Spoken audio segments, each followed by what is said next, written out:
Daniel didn't respond to my last line. He hung up. I didn't need to hear the click. I could feel the silence crackling in the air like static, like something just broken that couldn't be glued back together. For a long time, I sat there in the dim office of my new firm, technically the same one my father had once co-owned, now under my direction.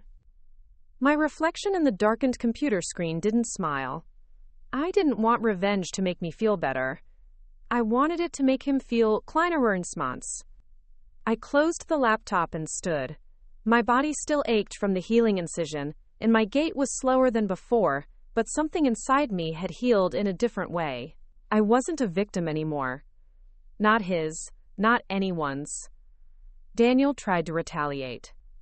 He called the media, pitched himself as a betrayed entrepreneur, stabbed in the back by a jealous cousin. He posted vague, passive-aggressive quotes on LinkedIn. Some people can't stand to see others succeed. What he didn't know was that I had quietly opened a parallel investigation into his taxes. 3 shell invoices from his LLC had the same payment destination as one of the client's personal accounts. That restaurant owner, she testified? 2 other ex-clients did the same. It wasn't just breach of contract anymore. It was fraud. The HMRC probe took weeks to ramp up, but when it did, I received the confirmation from my solicitor. Nyashin Daniel Jonathan Vale is being investigated for false accounting and misappropriation of funds. It still wasn't enough for me, because the house in West Kensington still had his name on it. So I walked through the garden gate of my childhood home, unannounced, uninvited, and absolutely sober with resolve. Daniel answered the door in bare feet and a worn dressing robe. He looked older already, lines where there hadn't been any, skin slack, his eyes widened. "You can't just show up here." "This is my house," I said calmly. "You just hold the deed." He tried to close the door. I wedged my foot in. "The SRA's building a case. The revenue is crawling up your spine. Your clients have fled. You owe more in unpaid taxes than you have left in any account. Do you really want me to take this public?" He didn't speak. I lifted a small velvet pouch from my coat pocket and dropped it into his hand. "What's this?" "The last piece of leverage you have. My grandmother's ring. You used it as collateral on your loan. I paid it off. You're done, Daniel. But I'm giving you an out. Sign the house back to me, right now, and I'll keep this quiet." He stared at the pouch, then at me. "Why would you help me?" "I'm not. I'm helping myself. You don't deserve to ruin the name we both share. But you will give me what's mine." I handed him a folder. The pen trembled in his hand, but he signed. That night, I slept on the floor of the living room with the fireplace glowing low. I didn't bring champagne, I brought silence. The next morning, I started gutting everything Daniel had touched, his logo, his records, even the god-awful green curtains he'd installed. I purged them. And I built something new. Ava Vale Strategy Solutions. Not the most glamorous name, but mine. I leveraged the remaining logistics firm into a new vertical, business recovery. I hired the clients Daniel had burned, paid their losses, used their stories to teach. My brand grew fast. Reputation mattered more than legacy. And mine was becoming something sharp, resilient, and entirely my own. Then came the letter. Thick, ivory paper, no return address. The handwriting was unmistakable. Uncle Raymond. I heard what happened. I won't pretend I didn't suspect. Daniel was always troubled. I just didn't want to believe he could do this. Your father was proud of you. I know that now. I hope one day we can sit and talk again. If not, I understand. He included a copy of a photo. Me at 6, sitting on my dad's shoulders. Daniel to the side, sulking. The irony wasn't lost on me. But I didn't burn the letter. I didn't answer it either. Some things take time. 6 months after reclaiming the house, I received an invitation to speak at the London Entrepreneurs Summit. I nearly deleted the email. But then I thought of all the women like me, the ones who'd been gaslit, outmaneuvered, written off. So I went. My keynote was titled, "What They Take While You're Healing and What You Can Take Back." I didn't mention Daniel by name, But by the time I finished, every woman in that room knew someone like him. Afterward, a young woman approached me with tears in her eyes. My ex forged my name on our mortgage. I lost everything. But your story, it made me feel like I could start again. I nodded. Because that's what this was really about.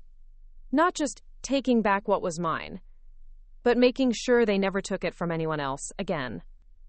One cold January morning, while sipping tea in the rebuilt sunroom of the Kensington house, I saw him, across the street, hood up, hands in his pockets. He stared at the house for a long time. I didn't go out. I didn't wave. He turned and walked away.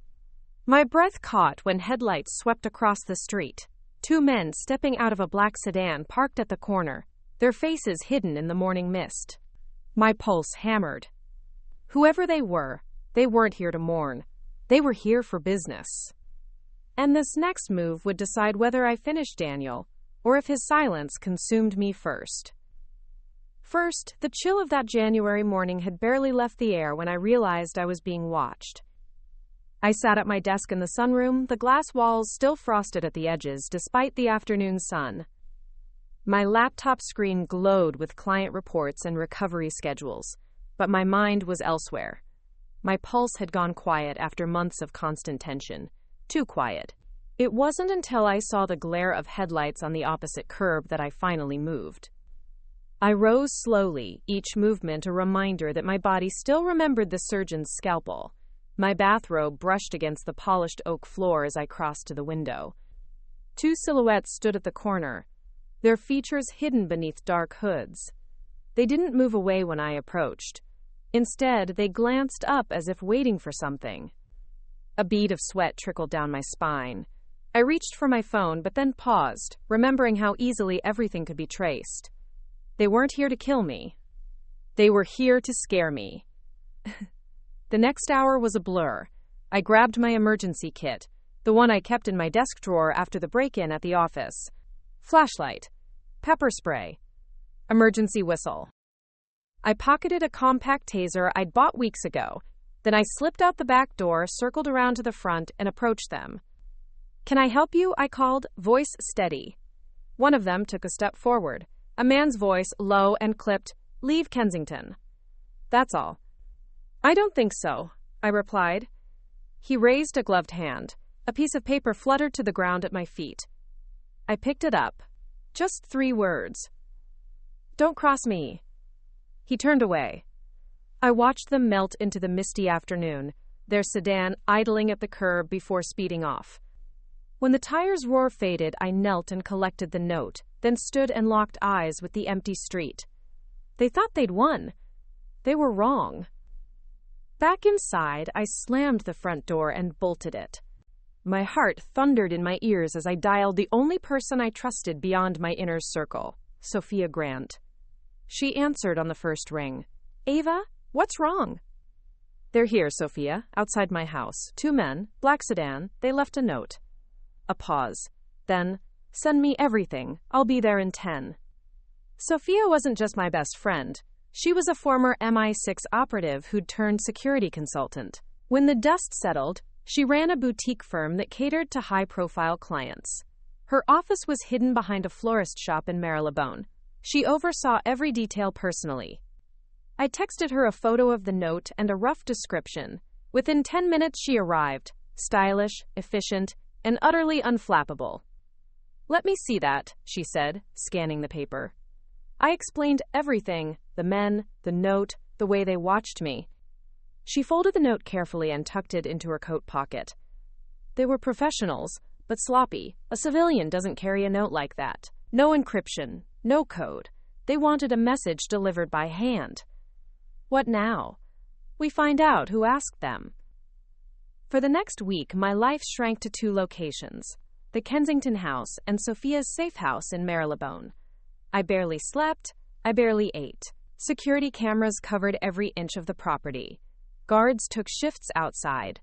I disrupted no one's day without pre-warning them. Even my deliveries arrived only after advanced screening.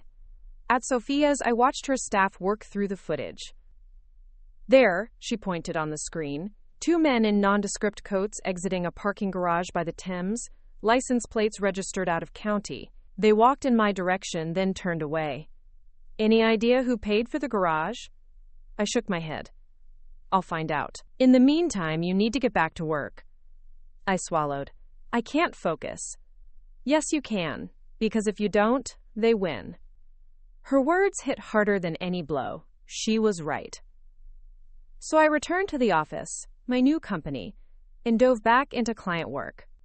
I signed the final proposals I drafted before the threats, onboarding 3 new clients by week's end, each contract carefully worded to include stringent confidentiality clauses and performance guarantees tied to significant penalties. I even held a small launch event. I invited a handful of journalists and local business owners to showcase my model, how a woman could rebuild what others stole, and then teach others how to do it too. The event was a success. Coverage in Times Financial Times and Forbes UK hit the next day. At least, it should have been. Instead, when I checked my mentions, a single blog post had gone live overnight, one I hadn't approved. The title, Ava Vale Strategy, Scam or Savior? The author questioned everything. My credentials, my timing, my rapid rise. I stared at the screen. Someone was trying to smear me. That evening, after closing the laptop, I found another envelope on my pillow. No handwriting, just a stamped logo, a stylized V inside a circle, my logo. Inside, 3 items. A single photo, me in hospital, unconscious. Signed by Daniel, proof you were too weak to stop me. A USB drive. A key. My blood ran cold. I plugged the USB into a secure laptop. A single file. A copy of the forged documents, time-stamped with a new IP address. A deep dive into my grandmother's estate. Everything he'd siphoned. And at the bottom, 2 words. I can undo everything. The key. A small brass house key. I recognized it instantly, my father's old study in Reading, now abandoned. The cottage, Daniel used to call it. I didn't sleep that night. I planned. Dawn found me on a train headed west toward Reading. The landscape slipped by. Brick terraces gave way to rolling fields. My mind replayed every moment since surgery, every legal victory, every setback. It would all mean nothing if I didn't act. I arrived at the cottage just as the sun crested the horizon.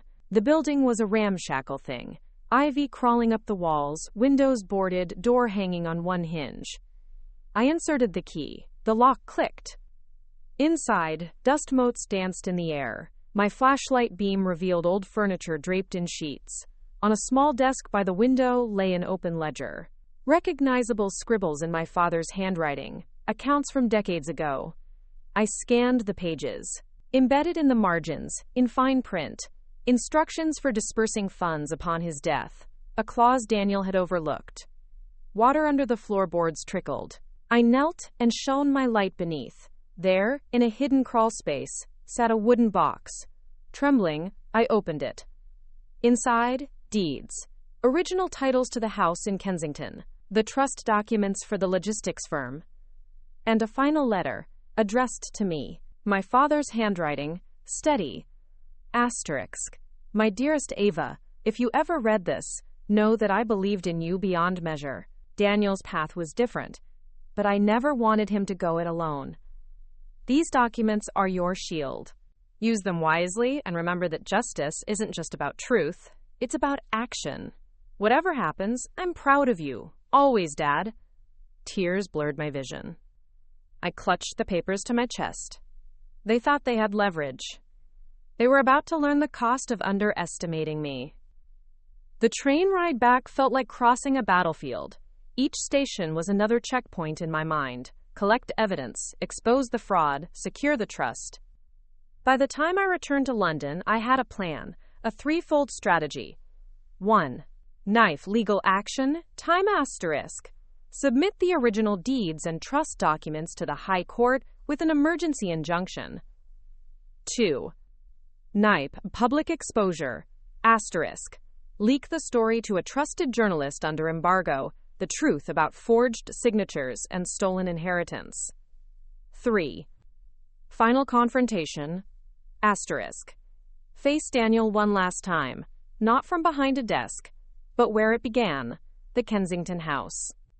I watched the skyline approach as the train pulled in. I steeled myself. And then I heard the phone buzz. A text from an unknown number. Asterisk. Stop now, or everyone you love gets hurt. Asterisk. My stomach clenched. But as the call to disembark sounded, I slipped my phone into my coat. My gaze drifted to the city lights. They thought they could scare me into backing down. They were about to find out how wrong they were. It took me all of 3 seconds to decide. I slipped into the coat, hanging by the door, locked up and circled around through the alley behind the row of townhouses. I knew Kensington's maze of cobbled backways better than the sound of my own voice. Childhood games of hide and seek, years of sneaking out to pubs, and secret shortcuts from my father had trained me well. As I emerged from the narrow passage just across from the parked sedan, the two men were leaning into the trunk. Both wore matching black bomber jackets. No logos. No tags. Military posture, not street thugs. Clean-shaven. One had a comms device pressed to his ear. They weren't here to scare me. They were here to deliver something. Or someone. I slipped behind a rubbish bin and waited. A minute passed, then another. And then I saw him. Not Daniel. Someone older, thicker in the shoulders, moving with purpose but weighed down by something invisible. The man crossed the street with a cane. Not decorative, functional, military grade, titanium. He rapped it once on the ground and both men turned toward him. They saluted. My breath hitched. He didn't nod. He didn't speak. He just handed one of them a briefcase. I strained to see his face as he turned slightly, and in that half-second, my stomach plummeted. Uncle Raymond. But something was wrong. He looked pale, sunken. His hair had thinned. And he had a surgical dressing on his throat. His once imposing voice, I realized, might now be gone. He wasn't here to threaten me. He was here to hand me something. I took a gamble. I stood up. The man with the briefcase spotted me and raised an arm. Uncle Raymond turned fully. Our eyes locked. He didn't flinch. He didn't smile. He simply nodded. I stepped into the street. Raymond. One of the bodyguards moved to intercept, but Raymond raised a hand. They stopped. He gestured to the briefcase. The man handed it to me without a word. Then Raymond pointed to the house. My house. And finally, he tapped the center of his chest, over his heart. Before I could respond, he turned and got into the sedan.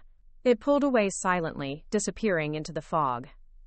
Inside the briefcase, 2 files, a voice recorder, and a sealed envelope. The first file was a medical report. Oncology, stage 4, likely terminal. His condition had deteriorated rapidly. The second file was something else entirely. Corporate filings, banking logs, and travel records. All of it tied to Daniel. And all of it screaming one word. Embezzlement. He had set up dummy vendors inside one of Raymond's real estate development companies and funneled nearly £1.7 million over 3 years. Quietly.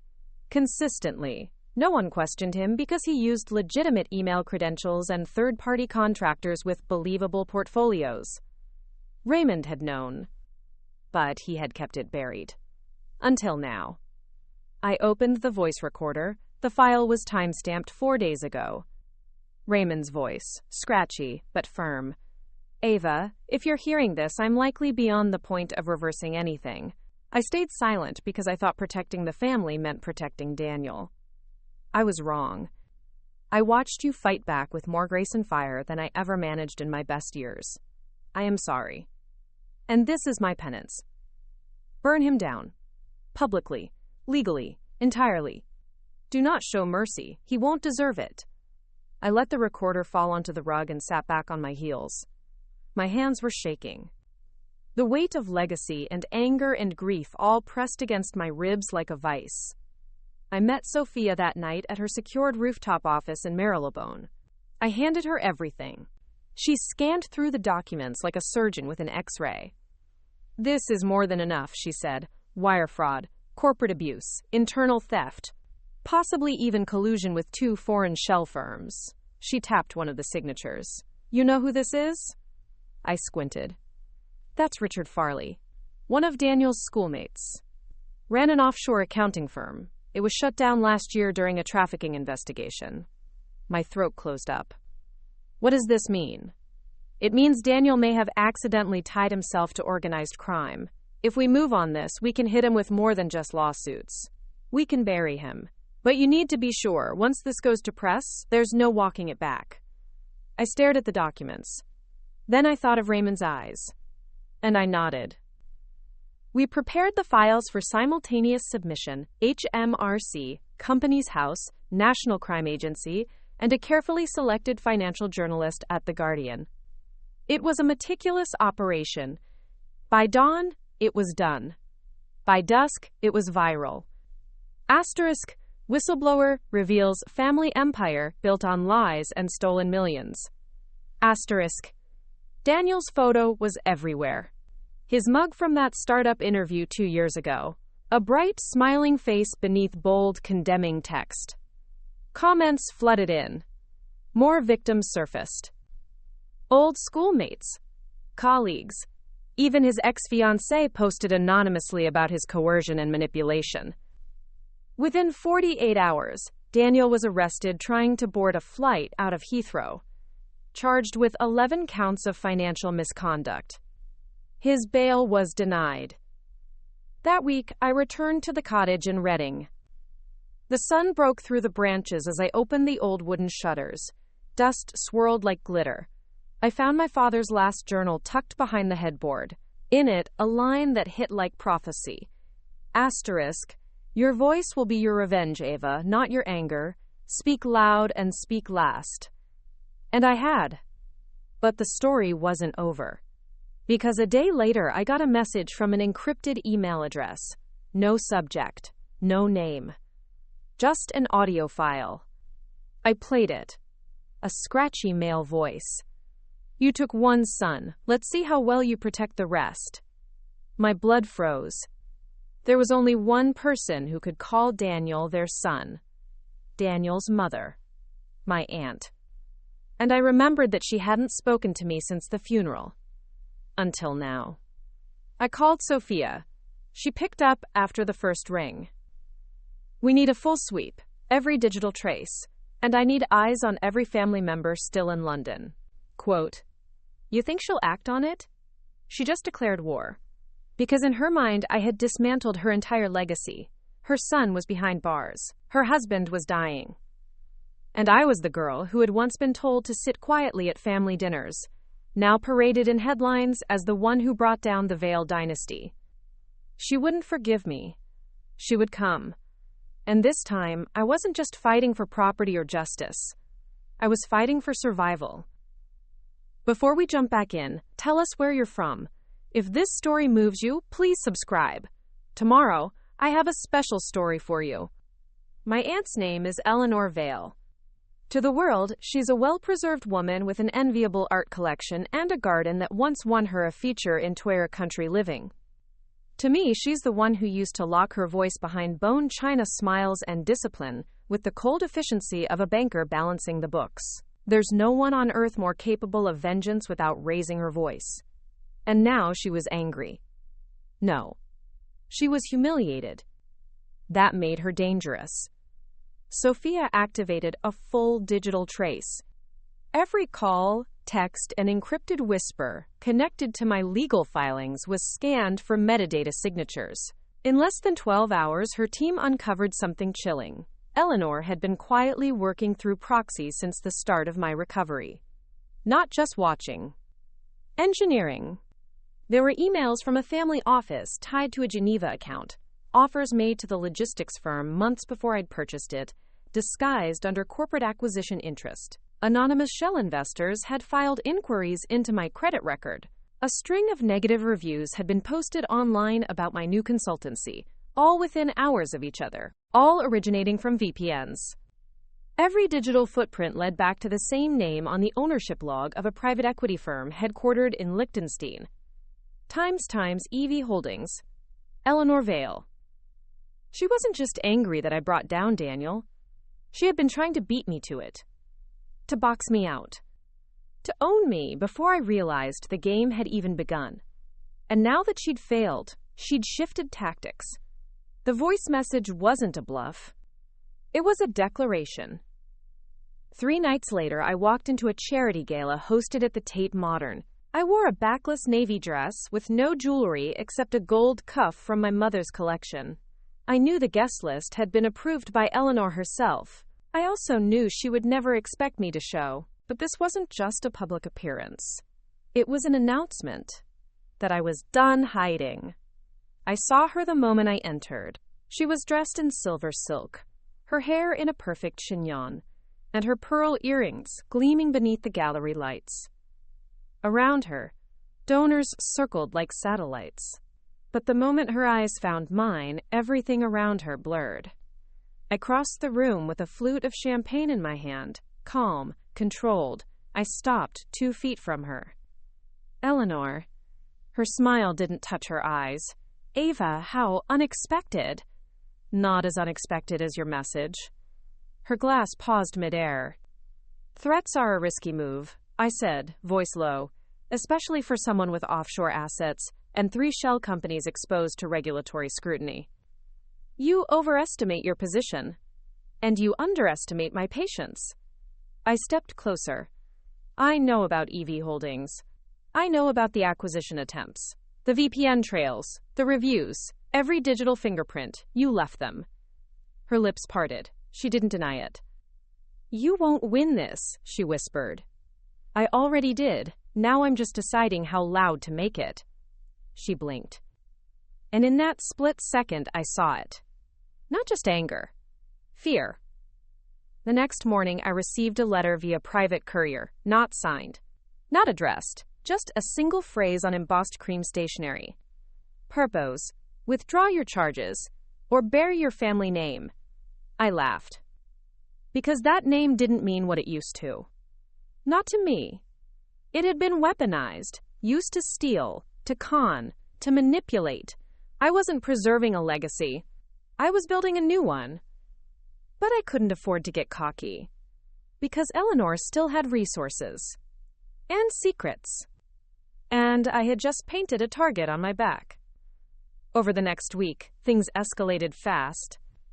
One of my clients, a tech startup, was hit with a sudden tax audit. An anonymous complaint was filed against my business registration in the EU. A break-in occurred at our Reading Cottage office, but nothing was stolen. Just files scattered, cameras disabled, message sent. Sophia pulled me into her office. This isn't just a grudge, Ava. This is a campaign. I nodded. I want to end it. Then we have to go deeper. Find her Achilles heel, and you won't like it. Try me. Sophia handed me a file. Inside were old photographs, letters, and testimonies from a private informant. And one folder marked confidential, 1992, Strasbourg. It documented a series of real estate transfers Eleanor had orchestrated during the Bosnian conflict. Shell purchases, displaced ownership, properties seized under legal gray zones, war profiteering. She had buried it deep, paid off investigators, burned originals. But one ledger had survived.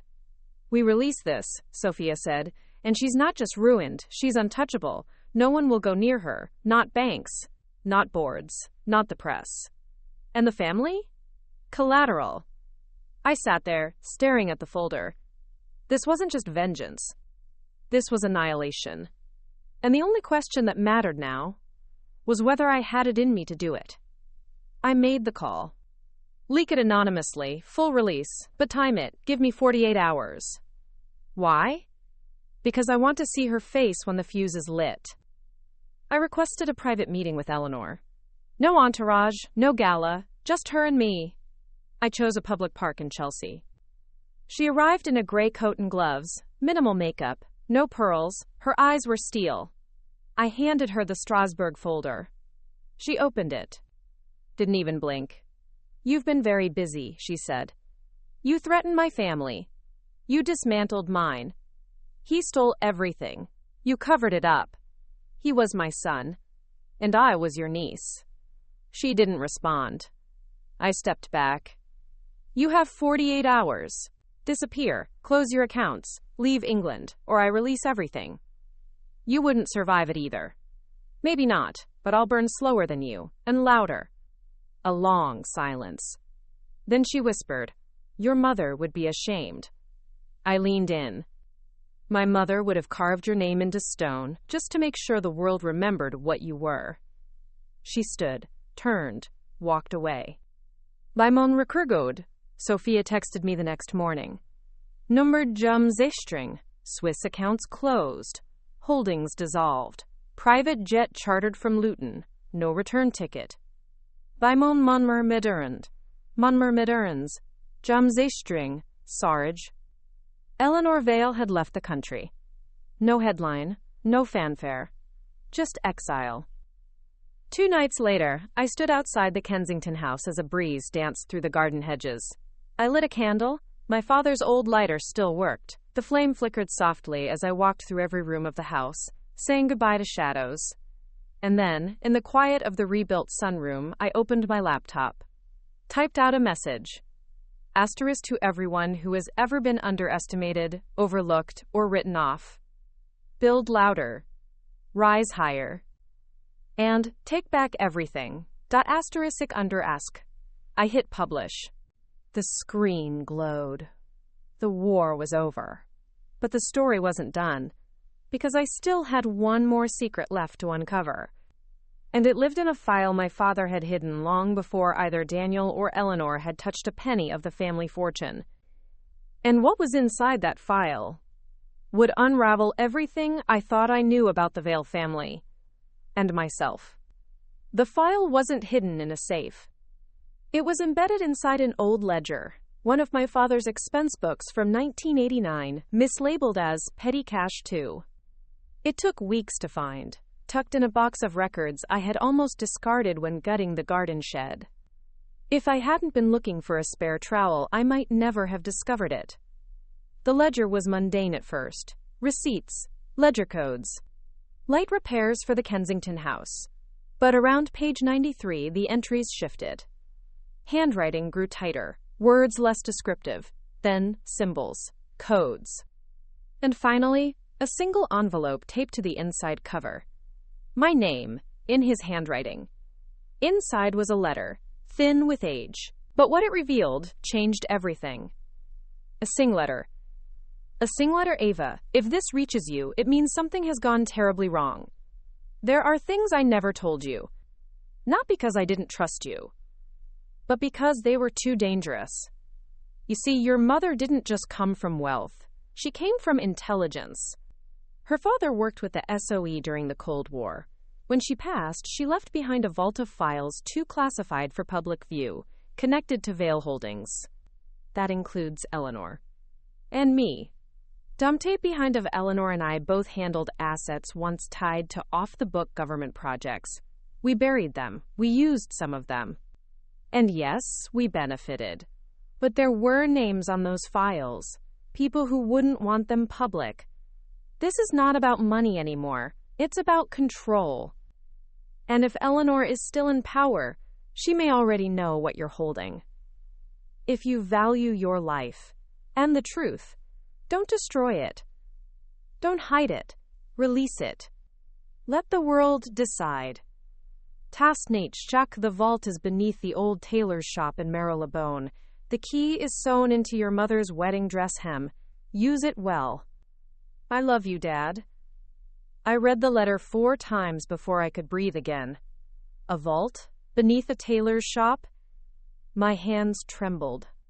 I clutched the ledger and ran upstairs, flinging open the wardrobe where I had preserved Mum's wedding dress, an elegant ivory piece she wore barefoot in a garden ceremony. I turned the hem carefully. There, tucked into a silken fold, a small brass key. Old. Cold. Real. I didn't tell Sophia right away. Something in my gut said I had to go alone.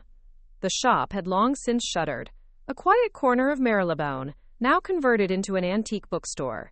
I arrived early morning, slipped around the back, and used the key on the rusted side entrance. No alarms, no motion lights, just dust. The basement stairs groaned underfoot. At the bottom, I found a concrete wall with an iron door, no lock, just a sliding plate. I held my breath, pushed it open. Inside, crates, shelves, and rows of file boxes. Operation Silvertape, Glint Directive, Silent House. And then, stamped in red, Crate Vale Intel Ledger, unofficial. I opened the file. Inside, lists, logs, names. My heart stopped when I found the first one. Times Eleanor Vale, Asset Handler, 1984 to 1992. Codename, Chalk Widow Stop Twanikan. Then, Twanikan, Gareth Vale, my father, Operations Support, 1982 to 1991. Codename, Deep Lantern. Photographs, classified telegrams, surveillance logs. And further down, near the bottom of the stack, 1919 Sneedan Squeslation Brations, 1919 Stale, 1919 Great 1919 Great 1919 Recruit Prospect, rejected, psychological instability flagged. It wasn't just a family business. It had been a cover. And now, I held the receipts. I stayed in that vault for hours. Each file I opened peeled back more layers. Offshore accounts linked to Cold War ops. Properties used for safe houses, now turned into modern rentals under Eleanor's name. My father had tried to document it all before he was forced to walk away. And Daniel? He had discovered some of this years ago, and used it to blackmail his way into the family operations, to steal, to manipulate.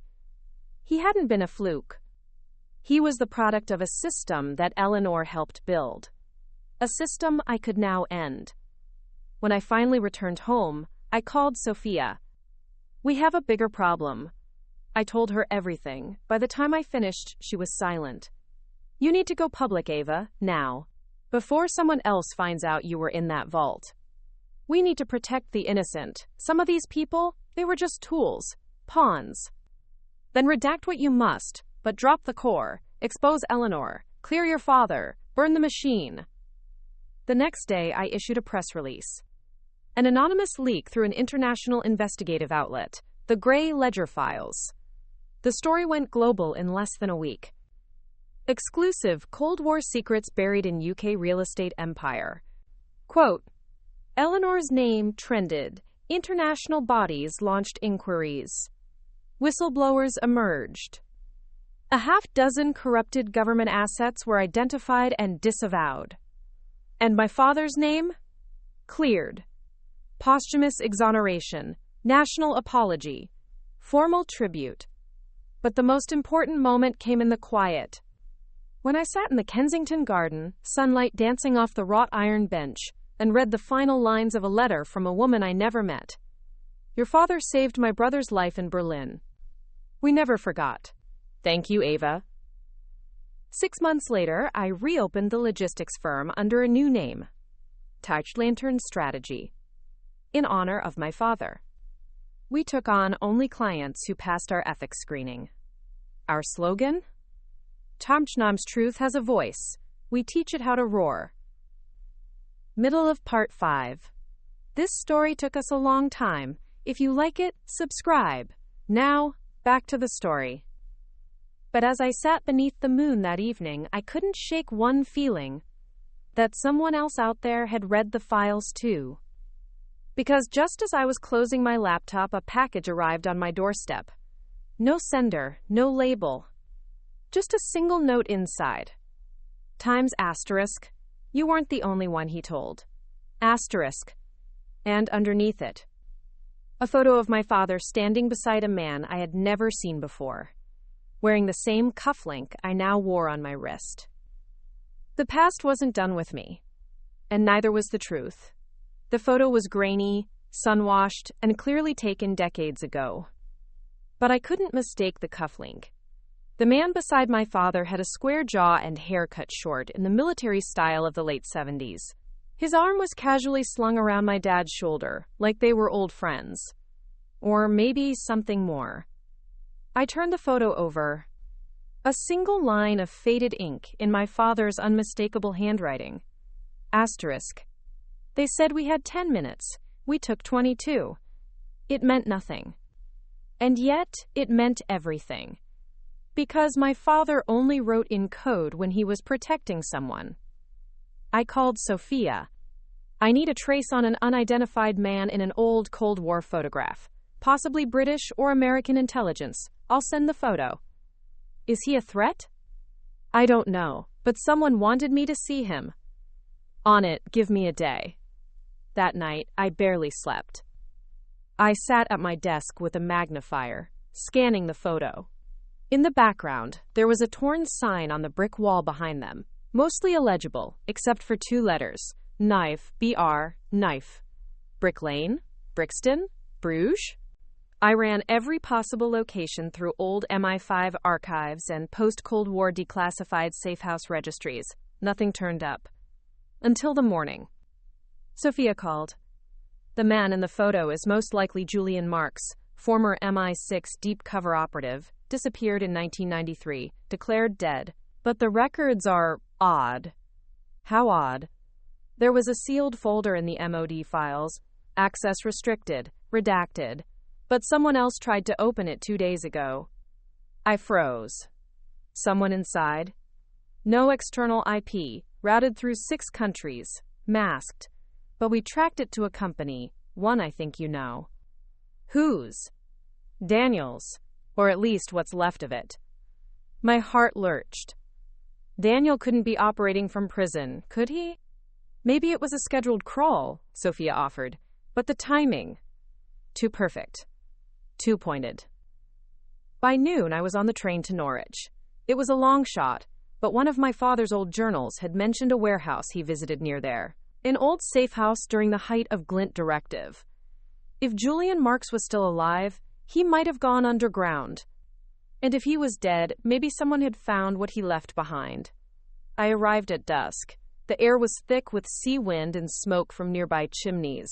The warehouse sat derelict on the edge of a crumbling dockside district. I forced the rusted gate and stepped into darkness. The scent of oil and salt hit first, then something else. Parchment, old books, must. I turned on my flashlight.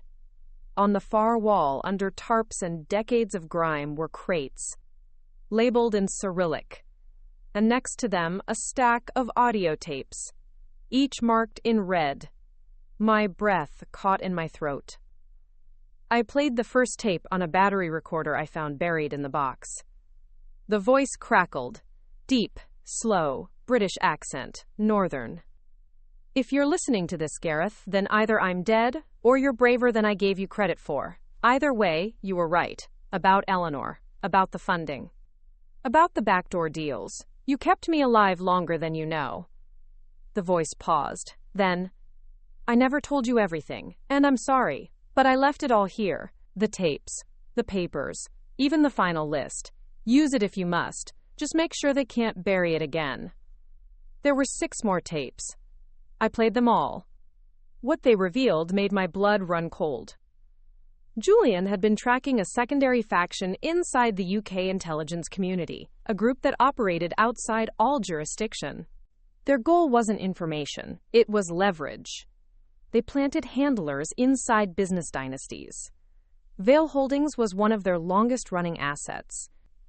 Eleanor wasn't just protecting family legacy. She was protecting an entire structure. I gathered every tape, every crate label, every sheet. Photographed, scanned, backed up, tripled. Then I burned the originals, not out of fear, out of strategy. I didn't want the truth hidden again. I wanted it witnessed by the world. When I returned to London, I found Sophia waiting. Her face was pale. You need to see this. She pulled up a live feed. Daniel was on screen, being wheeled into a courtroom. In a wheelchair. Hooked to an IV. His lawyer whispered something. Then a journalist shouted, "Do you regret stealing from your cousin?" Daniel lifted his head and smiled. Not broken, not weak, triumphant. Sophia muted the stream. "We have a problem." A new leak surfaced that night. Someone claiming to be a former Vail Holdings asset released partial footage from one of Julian's tapes. Spliced. Out of context. Making it look like my father had funded Cold War atrocities. My inbox exploded. My company's clients panicked. Hashtags turned. Making Pliance hashtag Vail Truths toss its atrocities. Making Pliance atrocities. Making Pliance atrocities. Making Pliance atrocities exposed atrocities. Yacities atrocities. Making Pliance atrocities paucities atrocities atrocities. Then looked at the final folder I hadn't yet opened. The one marked Making Pliance atrocities operative lantern closure protocol. I opened it. Inside, a list of names. All living. All complicit. And at the bottom, asterisk asterisk. One final name. Julian Marks asterisk. Except, I knew now he wasn't dead. Because I'd just heard his voice on a secure line. 3 words. She's not ready. The call cut. And I was left with only one conclusion. This was bigger than Daniel. Bigger than Eleanor. And I had just stepped into the center of a decades-old shadow war. And someone, somewhere, was still pulling strings. When I was younger, my father taught me how to play chess. He said the queen is powerful because she moves like she has nothing to lose. I didn't understand that until now. The days following the doctored leak were chaos. Clients called to withdraw. Journalists swarmed Lantern Strategy headquarters. Online, I was labeled a fraud, a legacy scam artist, a daughter of Cold War corruption. It didn't matter that my father had been cleared in the official inquiry. That truth hadn't gone viral. The lies had. Worse still, someone had sent a black envelope to our legal firm. No return address. Inside, screenshots from my private communications, years-old emails with confidential data, and one line typed on plain paper. Asterisk asterisk, shut down the vault, or we shut you down. Sophia had gone full lockdown. They're using psychological warfare now, she said. Disinformation, digital harassment, financial sabotage. This is professional-level destabilization. I nodded. I know, that's how you break a queen. But I wasn't breaking. I was adapting. Step 1 was to rebuild. Not the company, the narrative. We pulled in every client who hadn't abandoned ship and gave them full transparency, the tapes, the fake edits, the redacted truths. Several of them, especially the NGO crowd, stood by me. One offered me a spotlight interview. I declined. No press until I control the story again, I told them. Step 2. Strike back. We traced the IP addresses behind the doctored tape leak. They led to a subsidiary of a defense contractor in Budapest. And that contractor had one known shareholder remaining after a recent silent partner pullout. Times EV Holdings. Eleanor, again. Even from exile, she was still operating. But the more I pulled, the more one name kept surfacing on the contractor payrolls, donor lists, and shadow company boards. Marford Julian Marks. Not dead. Not missing. Active. Funded. And deeply involved. That night, Sophia arranged a meeting, a contact from her MI6 days. Someone who once ran counter-intel sweeps across the Balkans. His name was Hamish Crane, built like a butcher, spoke like a priest. He glanced at the name, Julian Marks, and exhaled. You've kicked a hornet's nest, he muttered. What does he want? Control, leverage, relevance. He was burned once. Deep cover extraction gone wrong. Lost favor. But he kept the files. Turned them into assets. He deals in information the way bankers deal in bonds. And my father? Was the last person who tried to stop him. And you, I'm guessing, are the only person who can finish it. How? Hamish stared at me. Find the ghost key. The what? Julian always said if he died, the ghost key would activate. A cascade file. Something that brings down everything. Everyone. All his handlers. All his clients. The core of the rot. Where is it? Only 2 people ever knew. One of them is dead. The other is probably watching you right now. I left that meeting shaken, not from fear, from understanding. I hadn't inherited just a house or a legacy or a company. I'd inherited a war. The next day, I received a postcard. Postmarked from Monaco. No return address. Just a photograph of a rook chess piece standing alone on a scorched board. And 3 words.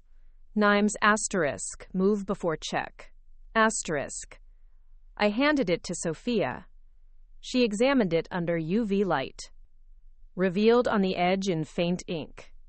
Times asterisk, Victoria Station. Locker 22B, midnight. Asterisk. I didn't tell anyone else. I dressed in dark jeans, leather gloves, a jacket with an inside strap that held my compact taser. Sophia insisted on following from a distance, but the drop had to look clean. Victoria Station was mostly quiet at midnight. I found locker 22B. Key already hanging from the slit. I turned it. Inside, a single flash drive. No branding, no labels. Just a metal device wrapped in a velvet pouch. I returned to Sophia's safe house. We plugged it into a secure, air-gapped laptop. Password protected. The clue? A single prompt. Times asterisk.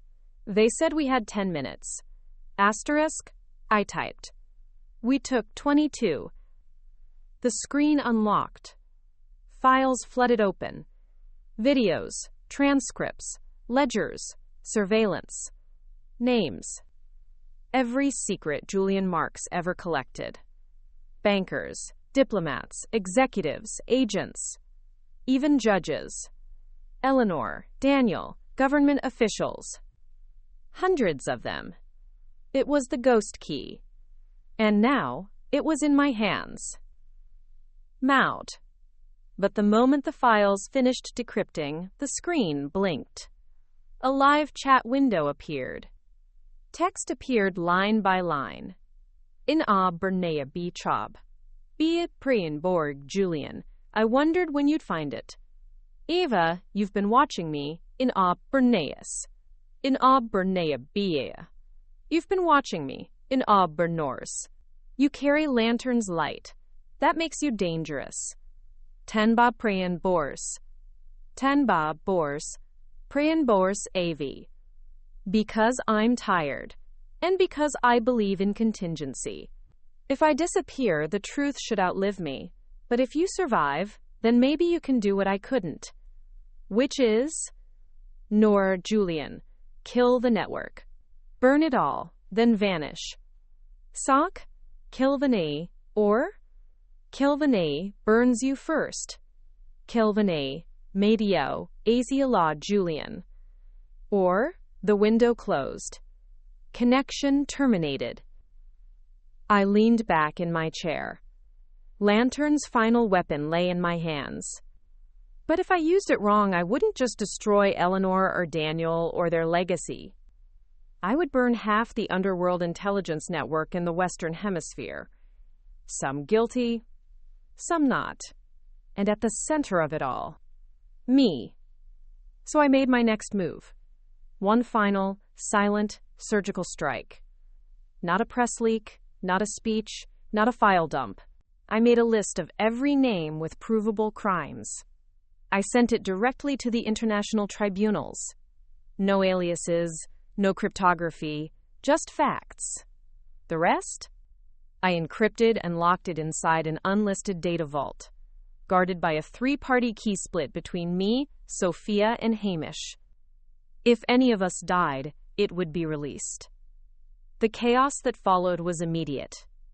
resignations, arrests, asset freezes. It didn't make headlines. But behind closed doors, the world shifted. And I watched it from the garden of the Kensington house, tea cooling in my hand, as my mother's wind chimes rang softly against the coming storm. They would come again, but this time I was ready. Because now, I wasn't just playing the board. I was the one moving the pieces. And I would never forget. The queen moves like she has nothing to lose, because she already burned the rulebook.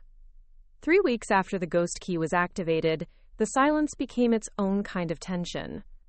No more threats. No more postcards. No sudden firewalls tripping in the night or encrypted folders appearing on my doorstep.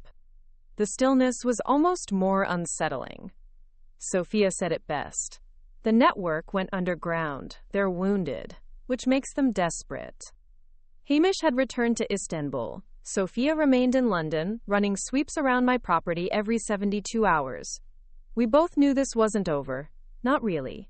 It was just the quiet between storms. And then, without warning, the doorbell rang. It was a Tuesday. Rain pelted the windows in rhythmic sheets. I was curled up on the sunroom couch, rereading my father's final journal, tracing phrases I used to skim. The doorbell made me jump. I checked the intercom camera. No face, just a tall figure in a gray coat, umbrella tilted, head down. I paused, then answered through the speaker. Name? No answer. Just a white envelope raised and pressed against the camera. It read, Chumastarisk AVA, only you now, asterisk. I opened the door slowly. The man stepped forward, lowered the umbrella. I recognized the eyes instantly. Not Julian. Raymond. My uncle. The same man who had handed me the first briefcase outside Kensington months ago. Only now, he looked worse. Frailer. The light in his eyes dimmed. He coughed into a gloved hand and looked up. There's something left, one last piece. I let him in. We sat across from each other at the kitchen island. Rain streaked the windows. Thunder rolled above us like an omen. He placed the envelope on the table. After Eleanor fled, she left a signal for one of the old handlers, he said. She hoped he would find and destroy what was buried in case she couldn't. Julian? He shook his head. Julian would never have obeyed. She knew that. No, this was someone else. One of the old names from the ledger you haven't unlocked. He goes by Albrecht now. I froze.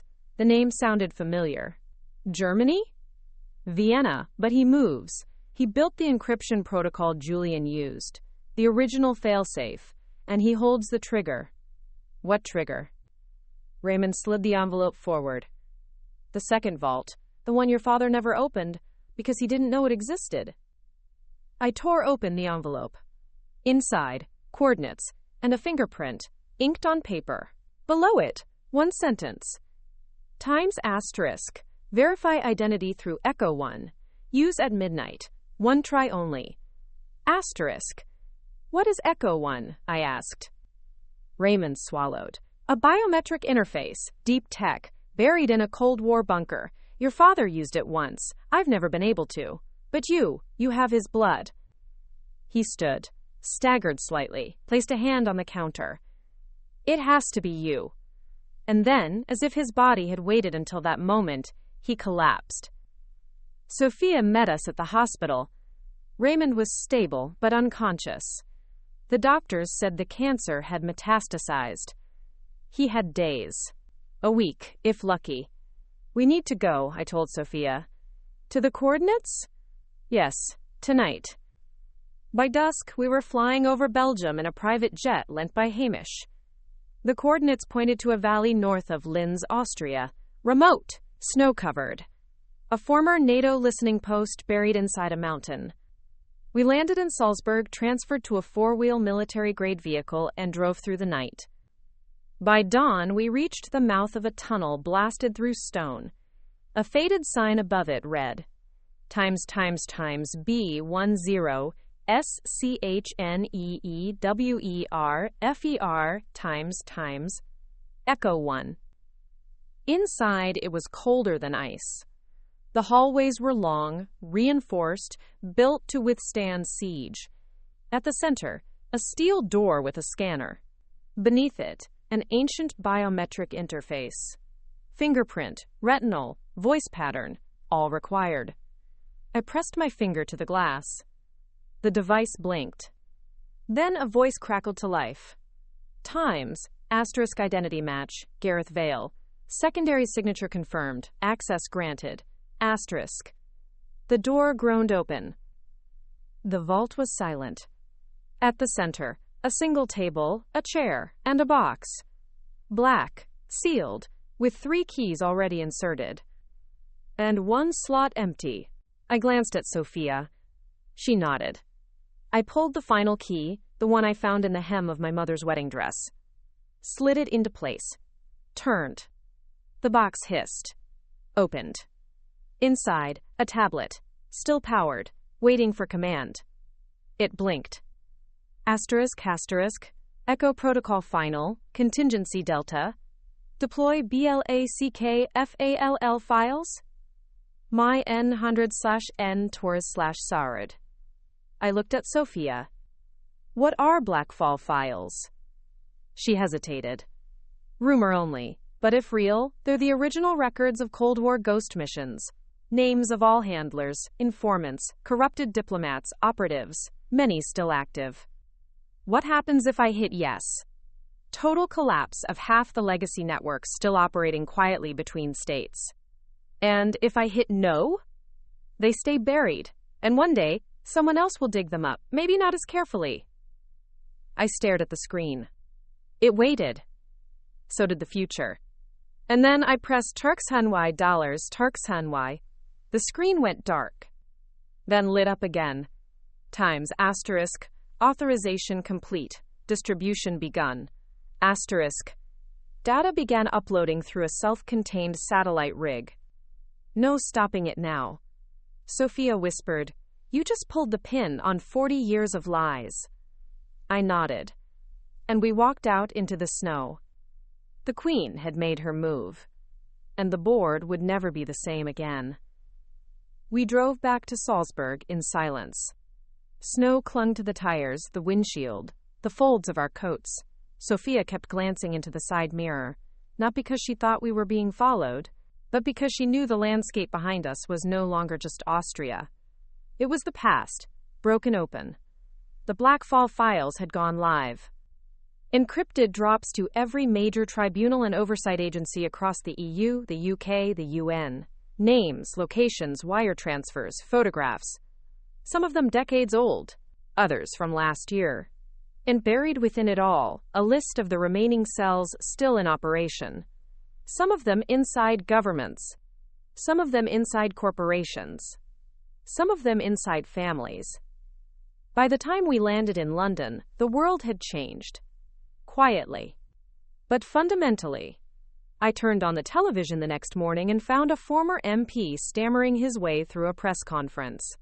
Then a private banking CEO announcing his resignation for health reasons. Then a royal aide escorted off screen, no questions answered. None of them mentioned the Blackfall files by name. But I could see the cracks. The Whisper network was burning. And I was the match. Raymond passed away that same day. The hospital called me just after noon. He had left one final note with the nurse on duty. Scrawled in blue ink on the back of a business card. Times asterisk, you moved like him. I'm glad. Tell her I said thank you. Asterisk. I didn't know who her was, not yet. But I folded the card, placed it in my father's journal, and locked it in the sunroom drawer. In the days that followed, Lantern Strategy received 3 anonymous offers to purchase the firm. The lowest was 8 figures. I declined all of them. Because what I had now was not for sale. It was a signal, a warning, and a reminder. That legacy isn't what you inherit. It's what you burn down to protect the future. Then came the envelope. This time, it was red. Sophia found it taped to the underside of her car mirror. Inside, a single item. A photograph. Me. Taken 2 nights ago. Sitting by the fire, reading my father's journal, my face calm, my profile clear. And on the back, asterisk asterisk, you lit the match. Now learn what it cost.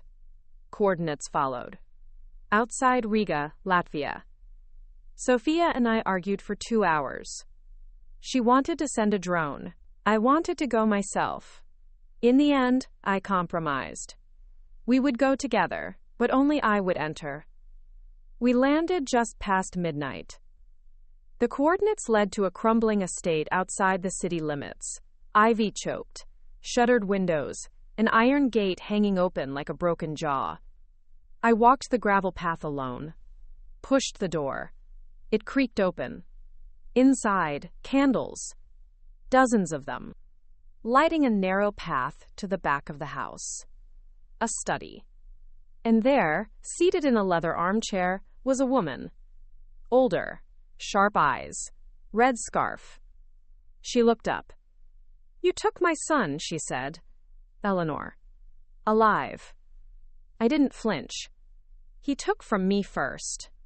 And you think this levels us? You think truth has balance?" "No, but it has weight, and it caught up with you." She stood slowly, her movements controlled, elegant, lethal. "You've scorched the chessboard, Ava. There are no more kings left to fight you. Then maybe the queens should talk."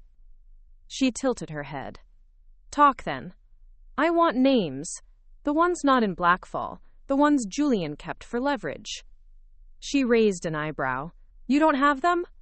"No, which means you do. And if you give them to me, you can disappear. Truly. No more hunts, no more aliases, just gone." She studied me, then smiled. "You sound like him." "My father?" "No, Julian." She walked to the bookshelf, pressed a panel. It opened. Inside, a single USB drive. She handed it to me. "If I vanish, tell Raymond's daughter I'm sorry." "I didn't know he had a daughter." "You do now." She sat again, closed her eyes. "Leave before I change my mind." I did. The USB held names I had only heard in passing, rumors, ghosts. The final 10. The last players. I didn't need to expose them.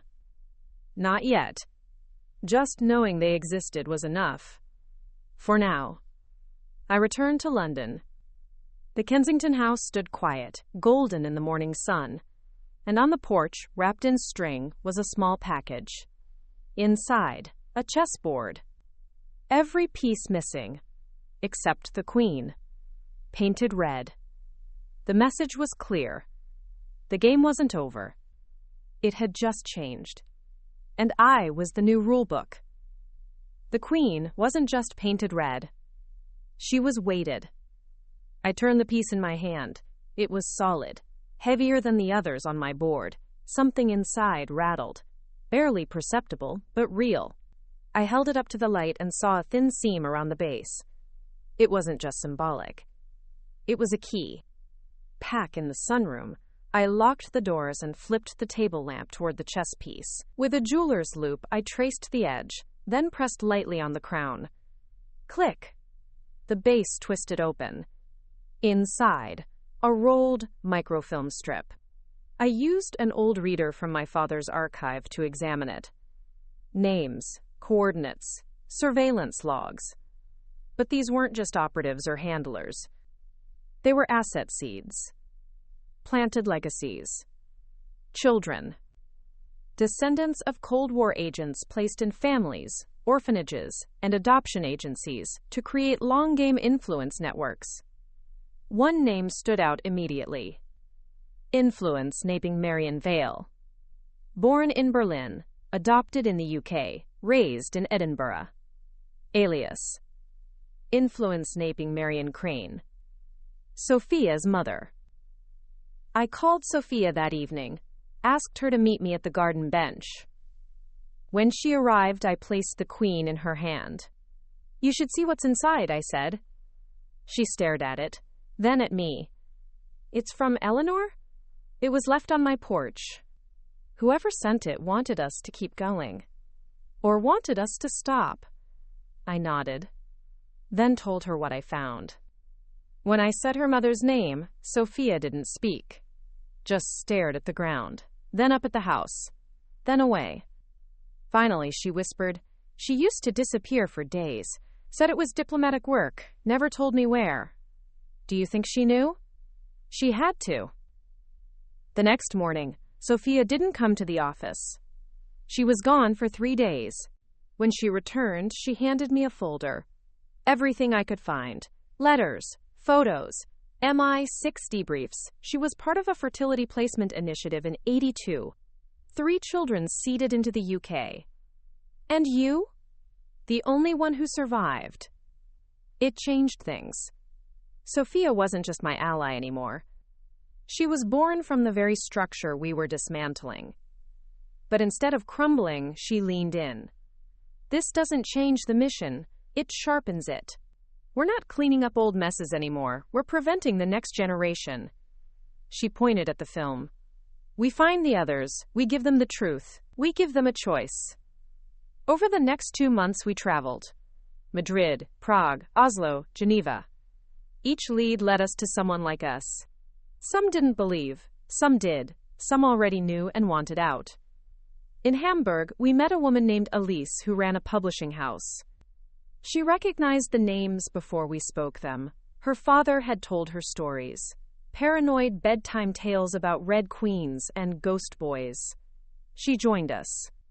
In Warsaw, we met a man who had erased his own records after learning his mother had defected and been resettled by a falsified charity. He offered us access to a private archive, 40 gigabytes of field reports from 1984 to 2002. We called it the Atlas Project. Mapping legacies. Telling stories before others weaponized them. It wasn't glamorous. It wasn't public. But it was necessary. And with each name we found, each truth we restored, I felt something settle inside me. Not peace, but place. Then one morning, a letter arrived. Typed. No return address. Just a quote. Asterisk. She who controls the narrative controls the future. Underneath. Asterisk asterisk. Your move, Lantern. And the seal? Julian's. I hadn't seen him since the chat window closed. But now I knew. He was still watching. Not from above. From beside. From beneath. From within the network he once built. Waiting to see what I would do. If I would flinch.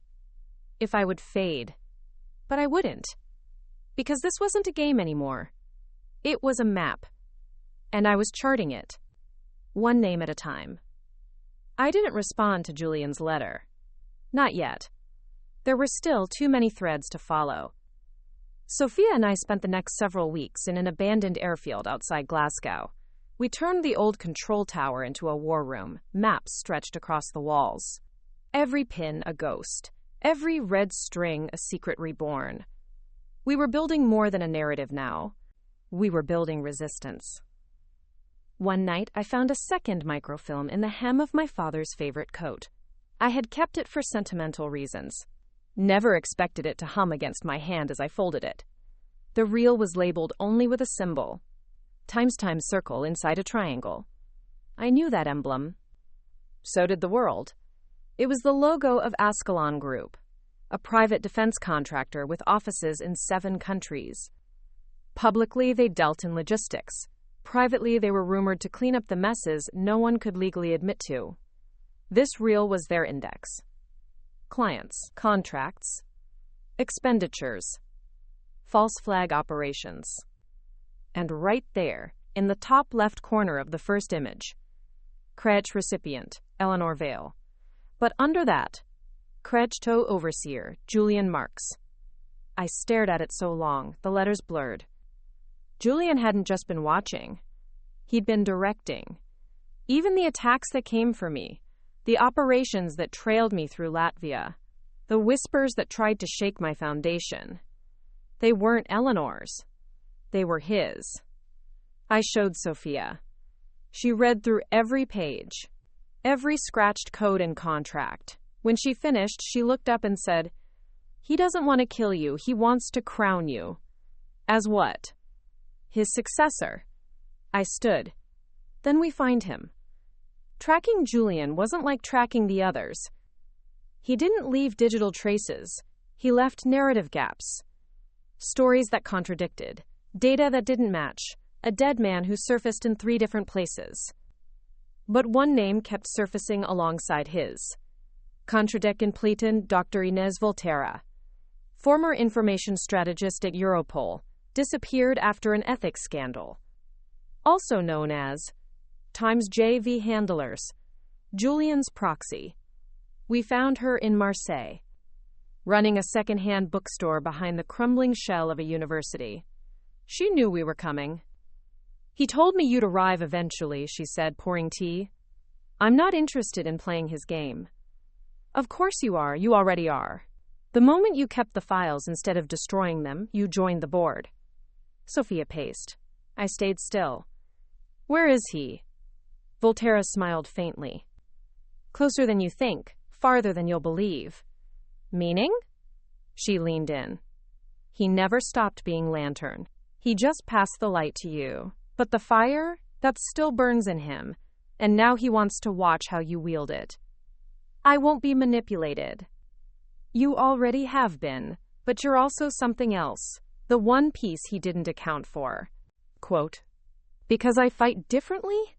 Because you end stories instead of spinning them." We left Marseille with coordinates. A monastery in the Pyrenees, one that didn't appear on maps, older than memory, guarded not by soldiers but by silence. Julian was there, waiting. We hiked 3 hours to reach it. Fog clung to the rocks. Bells tolled somewhere above the clouds. A monk opened the gate, said nothing, led us to a stone chamber beneath the chapel. And there, seated by a small fire, was the man I had only seen in photographs and encrypted video. Julian Marks. Older. Calm. Watching me with eyes that had memorized betrayal. "You found the last thread," he said. "No," I replied. "I found the scissors." He smiled. "Good." We talked for 6 hours. About the origins of Lantern. About how stories were turned into weapons. How legacy had been corrupted by necessity, and how every agent who stayed too long forgot the difference between loyalty and blindness. "You think this ends with me?" I told him. He shook his head. "No, it begins with you." He reached into a drawer and handed me one final file. Labeled simply, Momerbela Dawn. Inside, a plan. To dismantle the last 3 operating ghost networks.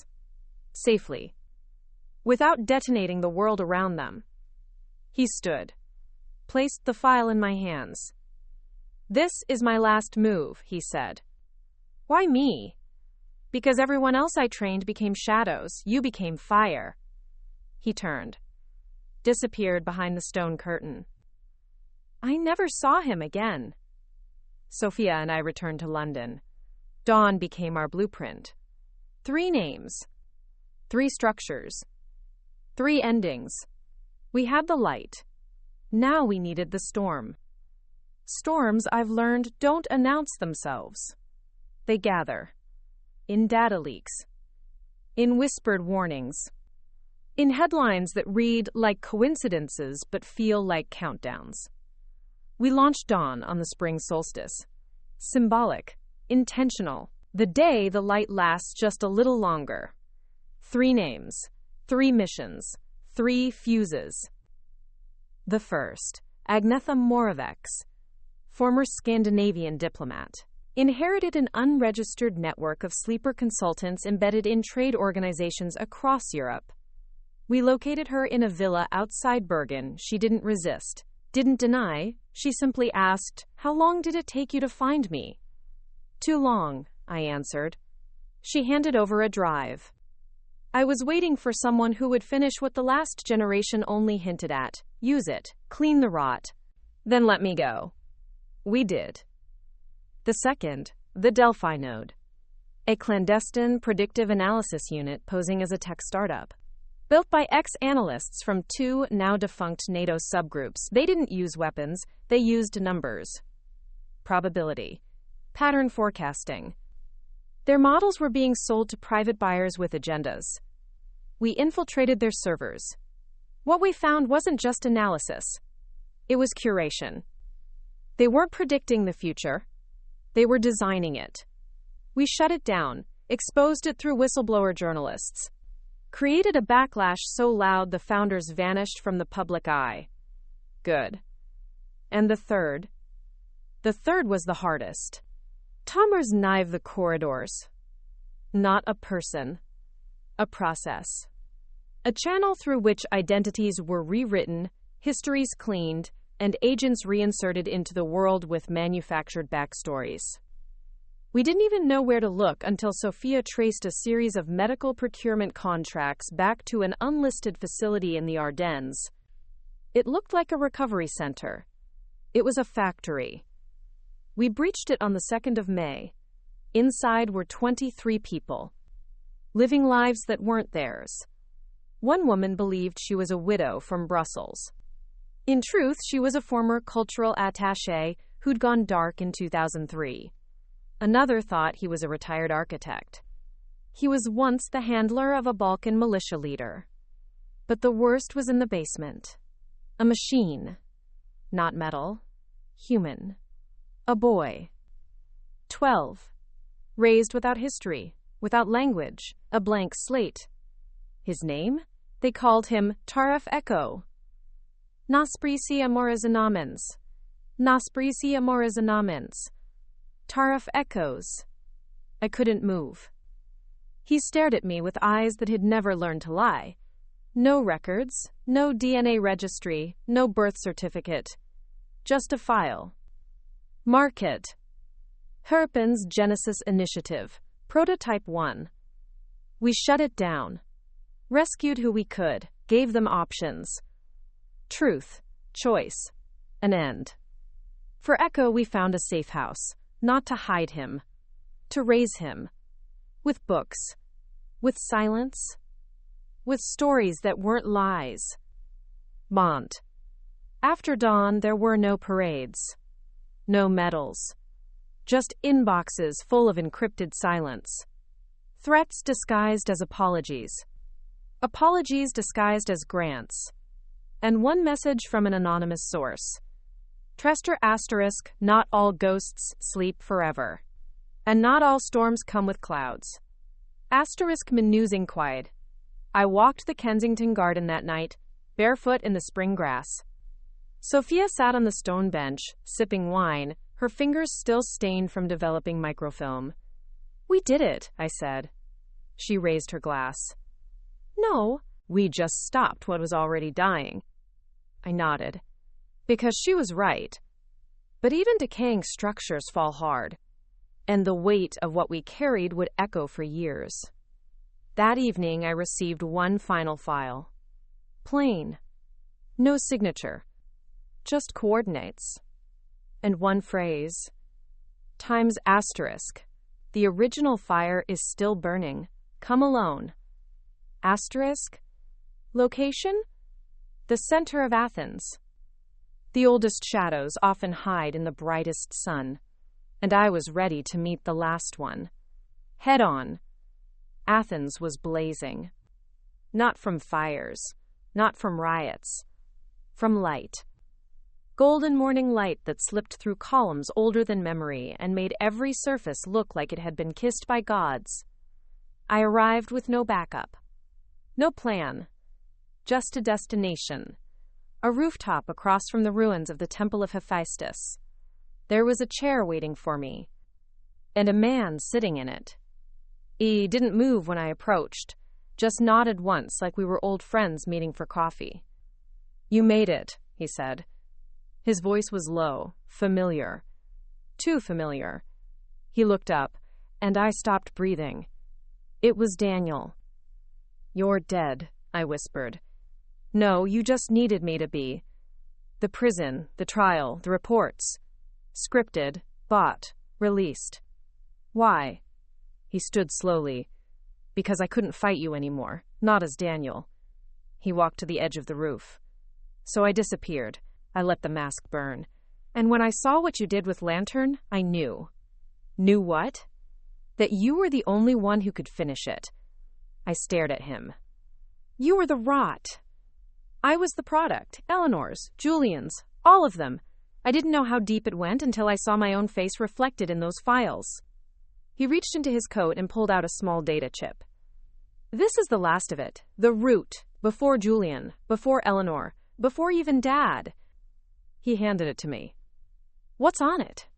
Proof that the entire structure we thought we dismantled was only the scaffolding. That the architects are still alive, hidden, watching. Who are they? He smiled, tired. You won't believe it until you see it. I took the chip. Sat across from him. Watched the city glow beneath us. Why now? Because you're not fighting anymore. You're leading. I looked at him. Really looked. He was thinner, his hair grayer, but his eyes? Still my cousin. Still the boy who once helped me climb the fig tree in the back garden. Still the man who betrayed me. What happens after this? He shrugged. I vanish again. Or I die for real. Doesn't matter. You have the truth now. That's all that ever mattered. I pocketed the chip. He reached out to shake my hand. I hesitated, then took it. Not out of forgiveness, out of finality.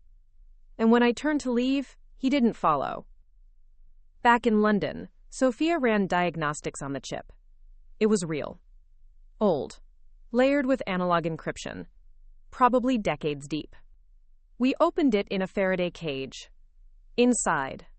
Photos. Names. Ledgers. Sound files. And one header. No Prometheus Initiative. The True Beginning. An interagency project started in 1953. Designed not to fight war, but to anticipate it. By creating socio-political avatars across every major continent. Not spies, not analysts. Narrators. People who shaped public opinion through fiction, film, journalism, even academia. Every generation, a new batch. Every story, a planted seed. It wasn't just history that was manipulated. It was culture. It was belief. And at the center of it, a family name, Kontrafolinos. The structure I thought I'd torn down wasn't the tower. It was the facade. This was the foundation. Sophia sat down, head in hands. We've been fighting shadows of shadows. And now we see the flame. She looked up. What do we do with it? We light it. Over the next 6 months, Lantern went dark. Not because we were finished. Because we had to change. We took our files offline. Went analog. Deep storage. Human chain of custody. We started recruiting people not for their brilliance but their silence. People who understood the cost of knowing. We created a new name. Compsoghiaros. The moment between seconds where change becomes inevitable. Not an organization. A threshold. And we waited. Until one day, in a classroom in Edinburgh, a boy named Echo stood up in front of a board and gave a presentation titled The Power of Storytelling to Shape Civilizations. He was 13. And his final line was this. Sometimes the ones telling the story aren't heroes or villains. Sometimes they're just survivors with matches. I closed the file, sat back, and smiled. Because I knew then. We weren't done. We had only just begun. Bind. The beginning of the end came not with a bang, but with a whisper. A note slid beneath my door at the Kensington House. Typed. Clean. Precise. Times asterisk. Final broadcast is set. The world is listening. 1 hour. Asterisk. There was no signature. Just a frequency. One I recognized instantly. 87.6 FM. A relic band, used in Cold War spy games. Dead now, or so we thought. Sophia and I raced to the old lantern fallback bunker beneath the river. We kept one radio down there, just in case. A turn-dial tuner with analog filtration. The minute the needle hit 87.6, the static vanished. A voice emerged. Julian's. This is not a confession. This is a reckoning. If you hear this, it means the final vault has opened, the last story has been read, the lies are no longer protected. For 70 years, we shaped the world through narratives. You saw them in newspapers, films, textbooks, courtrooms. Not fiction. Framing. We curated the enemy. We sculpted the hero. We created consensus with shadows. But shadows lie. And now, so must we. Because Ava Vale holds the truth. And that means the story is no longer ours to tell. The signal cut. Dead air. Backright. Within minutes, hashtags surged. Hashtag Lantern Protocol. Hashtag Prometheus revealed. The public didn't know everything, but they knew enough. That a story had been told to them. And now they wanted to rewrite it. Within 24 hours, Sophia and I were summoned. Not by governments. By survivors. Children of buried wars. Siblings of erased operatives. Widows of the disappeared. They didn't want revenge. They wanted the archive. They wanted Kairohus Taurus. We didn't give it to them. Not fully. We opened a door. A single location. Supervised. Offline. Analog. They could visit. They could learn. They could know. But only if they could carry it. The line outside wrapped around 2 city blocks. Journalists, artists, teachers, healers. A generation raised in borrowed truths. Now looking for roots. That night, as I stood at the guarding gate, Echo appeared beside me. "Are you scared?" he asked. I looked at the moon. Only of silence. He nodded. Then handed me a note. Folded, plain. "Come, Julian." Written in ink. "You carried the torch. Now bury the match." I asked Sophia what it meant. She thought for a long time. Then said, "He means it's done. The structure, the war, the secrets. He wants you to end it." "How?" She smiled faintly. "By telling the story, not hiding it, not encrypting it, by letting the world see the whole truth, even the parts that hurt." So I did. We curated the archive of broken truths. A living museum. No headlines, no fanfare. Just quiet rooms. Filled with voices. And names. And matches. And in the final room, etched into the stone. Nice asterisk, here lies the inheritance, not of blood, but of choice. Asterisk. 2 days later, I returned to the garden. The air smelled like rain. I lit one final candle. Placed it on the old chessboard. Only one piece remained. The queen. Red. Unmoved. And I whispered, "The story is yours now." Then walked away. The day I finally returned to the house where it all began, the air smelled like rain and ink. The garden was overgrown. The sunroom windows fogged with years of dust and memory. I stood there for a long time, hand on the gate, unable to cross the threshold. It wasn't fear. It was reverence. Because this was not a home anymore. It was a monument. To every name that never made it to print. To every secret that died so the truth could breathe. To every match we lit, even when the wind howled. Inside, the house was quiet. I moved room by room barefoot. The floor creaked like it remembered me. In the sunroom, the chessboard still sat on the table. The Red Queen waited. I placed her back in the box. Not to hide her, but to rest her. The walls bore no photos now. Only maps. traced by children of the future. Lines drawn by students who had visited the archive of broken truths, whose teachers brought them to see what history really cost. Their essays lined the foyer.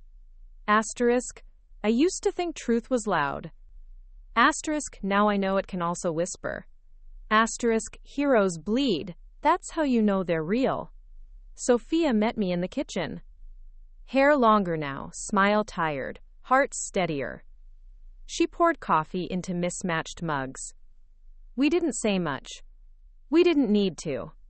We had earned the silence. That evening I wrote a letter. To no one. To everyone. Langa's nice, if you're reading this, you've found the final chapter. Langa's nice of nice. Not of my life, but of the ledger. Langa's nice of mice of nice. We fought in shadows to protect the right to speak in light. Langa's nice, we gave up comfort so others could sleep without question. Snur prustrak tan schaust. An smoil lose question comfers. Humfer peeply of the pen tan schaus. Mein schaus tan schaus, nur prustrak tan schaust. Mein schaus instead to pass it on. Mein schaus news question. Kan schaus tan schaust. Cause the story isn't finished. News question. Because the story was never just ours. It was yours too. And it always will be. I sealed it. Left it in the drawer beneath the old sunroom radio. The one that still, sometimes, hummed faintly with ghosts. Then I locked the house. One key, hung it on the gate, and walked. The street was quiet. London blinked around me, alive, unaware, and safe. Not because the war was won, but because it had finally been seen. Night Hayak. As I turned the corner, I saw a girl sitting on a bench with a paperback in her lap. Its cover was blank, its pages waiting. She looked up. Are you Ava Vale? I nodded. She smiled. Can you teach me how to write a story that matters? I sat beside her, and for the first time in years, I began again. Not with a plan, not with a file, not with a whisper, but with a match. Lit gently, passed forward, and left burning. Times asterisk. 2 more great stories are next. Don't miss them. Subscribe and turn on notifications.